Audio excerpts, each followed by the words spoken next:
Hola, ¿cómo están todos? ¿Cómo va esta cuarentena que se hace larga?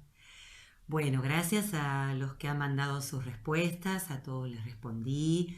Si a alguno le faltó, me la quiere mandar.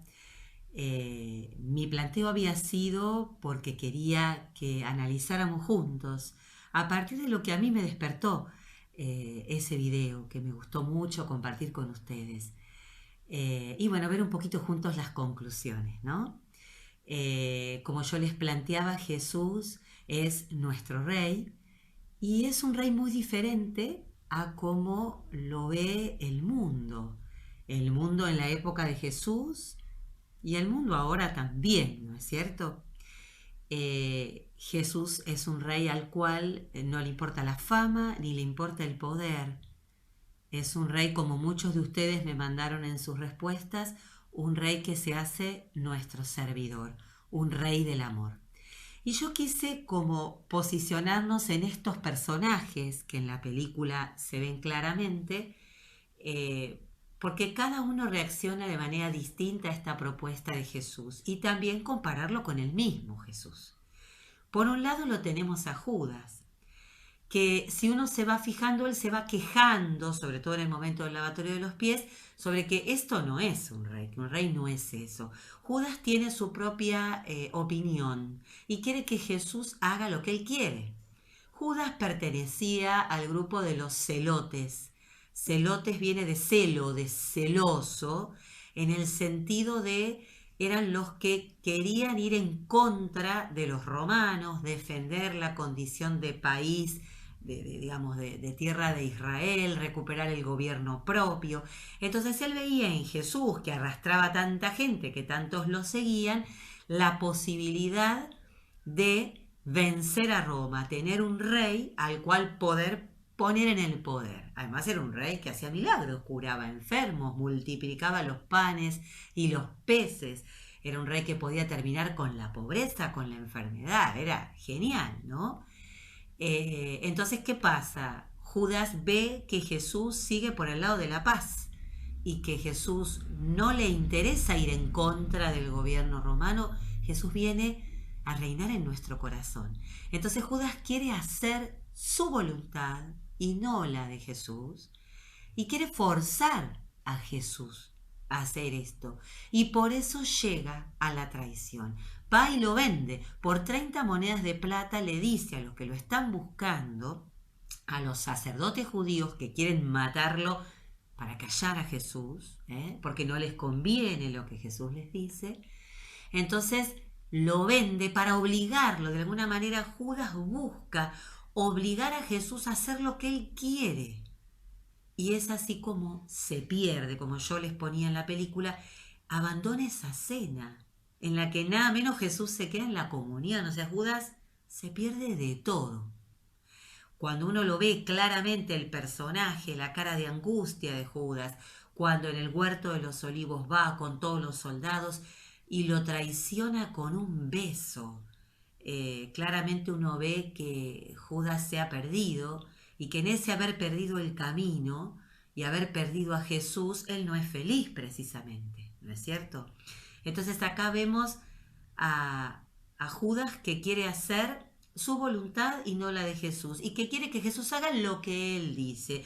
Como no hace lo que él dice o lo que él quiere, entonces listo, no le interesa y se pierde al punto tal de llegar a traicionar a alguien que fue su amigo durante 3 años. Y con respecto a esto, esta actitud de Judas, también estaría bueno que nosotros nos planteemos qué podemos nosotros tener de estas características de Judas, ¿no? ¿Qué pasa cuando le pedimos a Dios, le rezamos y no obtenemos lo que queremos? A mucha gente le pasa. No, yo le rezo a Dios, pero bueno, se murió mi familiar o este no se curó, me quedé sin trabajo, me pasó. Judas cree que Jesús tiene que hacer lo que él quiere, no entiende que Jesús viene a acompañarnos en nuestros problemas de la vida. Cuando nosotros tratamos de que Jesús responda a lo que nosotros queremos, no lo hace, bueno, entonces listo, no voy a misa, no rezo más, porque bueno, no me interesa, porque Dios no responde a lo que yo quiero. A veces podemos caer en esta actitud, como enojarnos con Dios y separarnos y alejarnos de Él porque no tengo lo que yo quiero, porque no me pasó lo que yo esperaba o lo que yo quería que me pasara. A veces podemos tener esto de Judas y que nunca lleguemos a traicionar a un amigo, ¿no? A lo mejor a vos te pasó que algún amigo puede haberte dejado solo o haber contado un secreto que vos le dijiste que lo guardara y él lo repitió, ¿no? Hay muchas actitudes humanas en estos personajes que podemos ver en muchas personas hoy en día. Después lo tenemos a Pilato. Claramente para Pilato el ser rey implica poder, dinero. Pilato es un ser soberbio. Cree que el ser rey es yo hago lo que yo quiero. Acá mando yo, esto es así porque a mí se me antoja y yo me impongo porque tengo el poder. Tengo el dinero, soy el que manda, hago lo que yo quiero. Cuando Jesús le habla de la verdad, Jesús dice, el que le interesa la verdad, el que busca la verdad, se acerca a mí. Yo soy la verdad. Y él se le burla y dice, ¿qué es la verdad? En realidad, Pilato tiene ante sí a un hombre que aunque él no crea en Jesús, se da cuenta que es inocente. Pero esta verdad a Pilato no le importa. Porque él ejerce el poder y hace su conveniencia, porque él es el que manda. Y como a él no le convenía que el pueblo hiciera una revuelta, porque ya el emperador romano, él era un gobernador, dependía del emperador romano, ya el emperador le había dicho que ese país, Israel, era complicado, que no quería tener más problemas con esa provincia romana, digamos, con esa región, que no quería más revueltas, porque 2 por 3 los judíos hacían revoluciones contra el gobierno romano. Entonces Pilato se mueve según su conveniencia. Pero no solo eso, sino que en su soberbia utiliza su poder para la injusticia. Porque dice, bueno, vayan a azotarlo. ¿Por qué lo castiga? Si Jesús no ha hecho nada. Además, ya mandar a un reo o a alguien prisionero a azotar era aceptar o de alguna manera expresar que esa persona era culpable. Y Pilato se daba cuenta que no, porque gratuitamente golpea, hace golpear a Jesús. Y después la culminación, ¿no es cierto? Se lava las manos. Bueno, ustedes lo quieren así, listo, yo me lavo las manos, es problema de ustedes, yo no me meto. Entonces en Pilato vemos varias características complicadas, ¿no? Yo hago lo que quiero cuando quiero, porque yo soy el que manda. Acá mando yo, hago mi voluntad. Si mi voluntad va en contra de la verdad, no me interesa, yo hago mi voluntad. Y si las cosas se me complican, bueno, no sé, que se arregle otro. No, yo me lavo las manos, no me meto en problemas, no estoy de parte de nadie, no me comprometo con nada. Muchas veces pasa en la vida esto. Fíjense en esto de la cuarentena, por ejemplo, ¿no? Es decir, bueno, no sé, yo me quedo en mi casa y lo que necesite el otro, bueno, no sé que se arregle, yo me cuido yo, no me importa. O aquel que dice, bueno, acá mando yo hago mi voluntad, salgo cuando quiero a la calle, no me importa que esté prohibido. Y yo salgo sin el barbijo. A mí qué me interesa, si yo estoy bien, me siento bien, no me importa si porque yo no uso el barbijo puedo contagiar al otro aunque no tengo síntomas, porque acá mando yo. O quienes no les importa lo que es verdad o mentira, se dan cuenta de una injusticia, se dan cuenta de algo que es mentira, se lavan las manos. No, yo no me meto, que se arreglen los otros. Hay muchos que tienen esta característica de Pilato, ¿verdad? Y por último, bueno, lo tenemos a Pedro. Pedro yo reconozco que me llega de determinada, o sea, de una manera muy distinta, porque Pedro no es ni como Judas ni como Pilato. Pedro, nosotros tenemos mucho de Pedro. Pedro amaba muchísimo a Jesús, era su gran amigo. Él lo reconocía como el Mesías, como el Salvador, pero Pedro primero, el primer error que comete vieron que yo les fui poniendo esas frases en la película, es el confiar en sus propias fuerzas. Yo te voy a defender, Jesús. ¿Cómo? Yo no voy a permitir que a vos te pase nada. Somos débiles, no podemos todo. Y es así que confiando en sus propias fuerzas, cuando lo vienen a buscar a Jesús, Pedro saca la espada, yo te voy a defender. Al confiar en sus propias fuerzas humanas, Pedro cae en elegir la violencia. Y que Jesús nos enseña que la violencia no es el camino. Jesús lo detiene y le dice, no, porque yo estoy de acuerdo con esto que está pasando. Ahora vamos a analizar un poquito más lo que Jesús nos va mostrando, ¿no? Las pistas que nos deja. Entonces Pedro se confunde, porque dice, ¿cómo? Es mi Señor, es mi Rey, que yo amo tanto. Esto está saliendo mal, le dice en un momento a Juan, ¿no? Aparece un poquito ahí el personaje de Juan. Le dice, Juan, esto está mal, ¿cómo que se lo llevaron preso? Claro, como Pedro tiene una idea de rey también distinta, como que el rey siempre es el que gana, y que todos lo obedecen a él y no al revés, como un rey va a ser obediente. ¿Qué es esto? Entonces Pedro dice, no entiendo, esto está saliendo mal. A Pedro le falta la fe. Pedro cree en sí mismo, pero no cree en Jesús, no le tiene confianza. Cuando no entiende lo que pasa, ahí le entra la duda. Muchas veces nosotros tratamos de entender a Dios. ¿Por qué pasan estas cosas? ¿Por qué esta pandemia? ¿Por qué esta epidemia? Y como no lo entendemos decimos, chau, Dios nos abandonó. Porque buscamos siempre nuestras propias fuerzas, buscamos siempre entender nosotros, no hace falta entender. Confiemos en Dios. Él sabe lo que es mejor para nosotros, pongámonos en sus manos. Pedro no se pone en manos de Jesús, saca su propia espada y entonces después duda. ¿Y qué pasa cuando duda de Dios? Uy, no, a lo mejor Dios nos abandonó. A lo mejor no es cierto, Dios no existe, Dios no nos cuida, ¿qué está pasando? Entonces, al dudar, ahí es donde se pierde Pedro.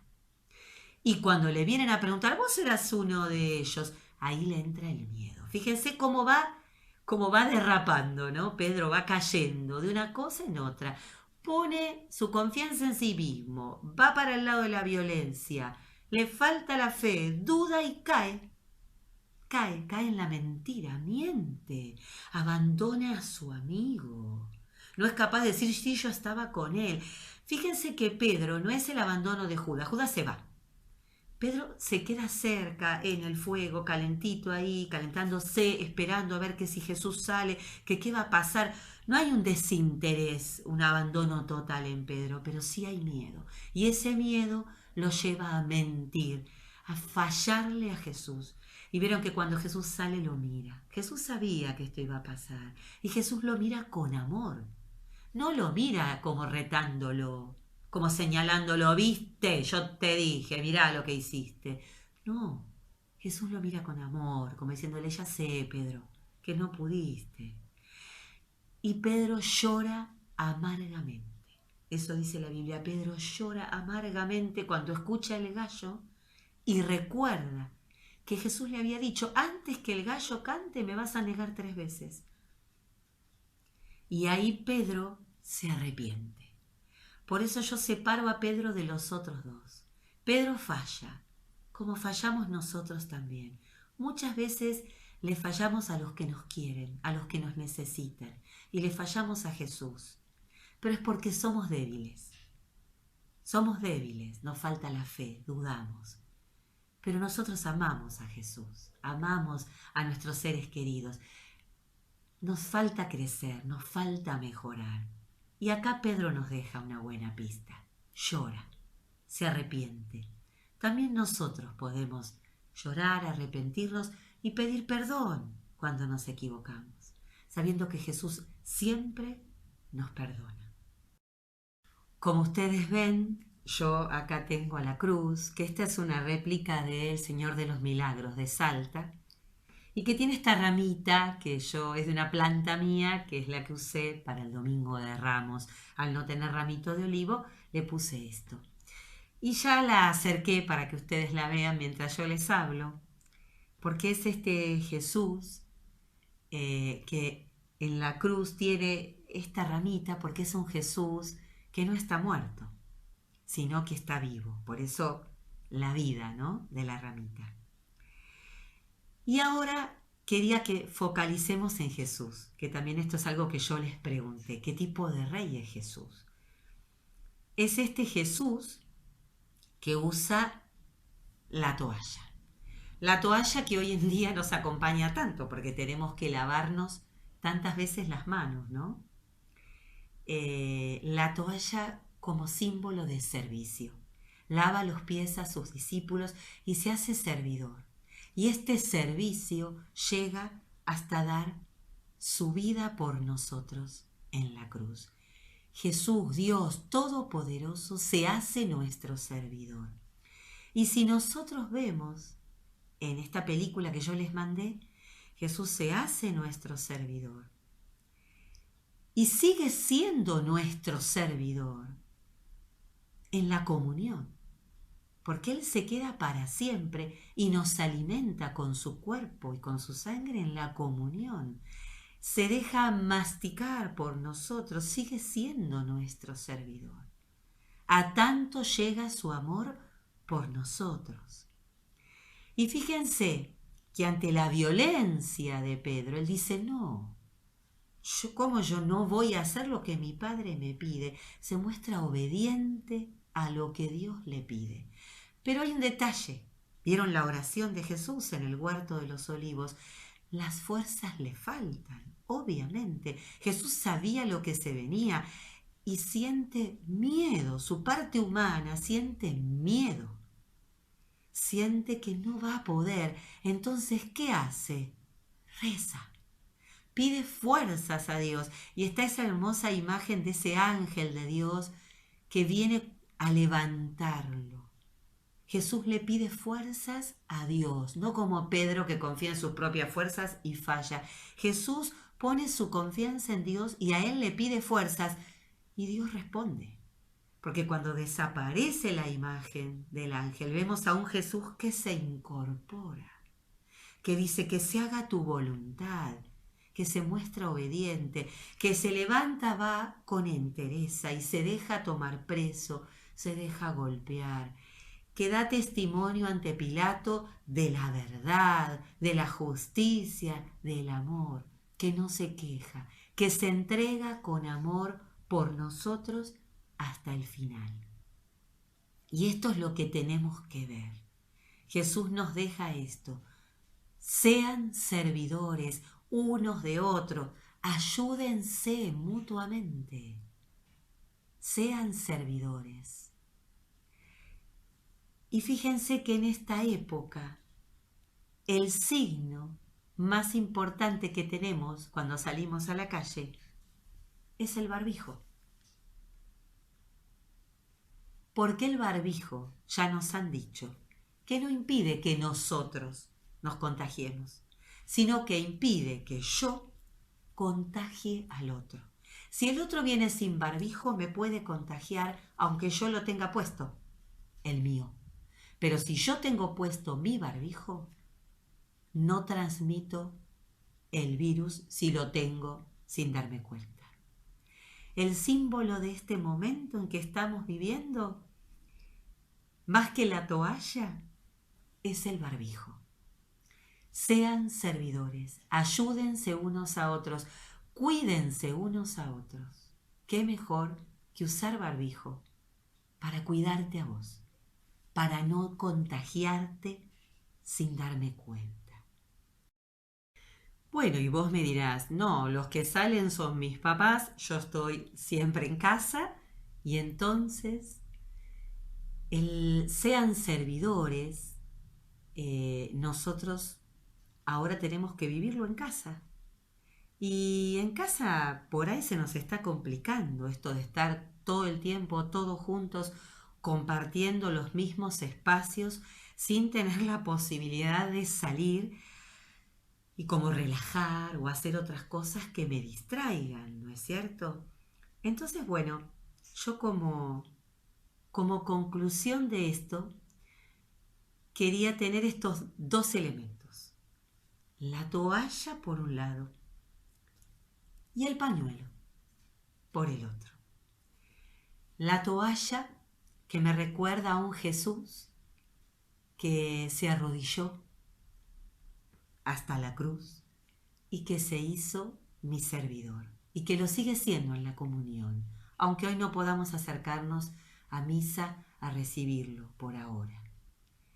Y que nos invita, sean ustedes servidores. Entonces, cuando vos te laves las manos, fíjate que Pilato la toalla la usó para todo lo contrario, para lavarse las manos y borrarse.